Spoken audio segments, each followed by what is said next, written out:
রান্না করতে আর রান্না করে খেতে খুব ভালো লাগে বা খাওয়াতেও। প্রত্যেক দিন এত ব্যস্ত থাকি যে সকালটা ভালো কিছু রান্না করতে গেলে সময় হয়ে ওঠে না। তার ফাঁকেও আমি করি, কিছু একটা পদ আমি বানাই। নিজে হাতে রান্না করতে খুব ভালো লাগে, আর আমার মেয়ে খুব পছন্দ করে আমার হাতের রান্না। তো আজকে আমি সকালবেলা ঠিক করেই নিয়েছিলাম যে মেয়েকে আমি সকাল সকাল পার্লারে পাঠাবো। আর আজকে আমার শরীরটাও খুব একটা ভালো ছিল না, তাই একটু ধীরে সুস্থে রান্নাটা করেছি। আর ওকে খাইয়ে আমি পার্লারে পাঠিয়ে দিয়েছিলাম, আর আমি একটু বেলায় বসেই খেয়েছিলাম।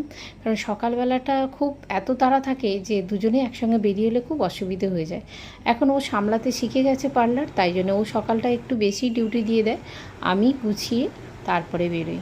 আজকে একটু বেলায় খেয়েছি বলে দুপুরবেলা বসে অনেকটা খাবারও খেতে পেরেছি। আর আজকে বানিয়েছিলাম রাইস আর চিলি চিকেন। রাইসটা খুব সিম্পল করেছিলাম, জিরা রাইস আর চিলি চিকেন। কেমন লাগে আমার এই ভিডিওগুলো একটু কমেন্ট করে জানিও।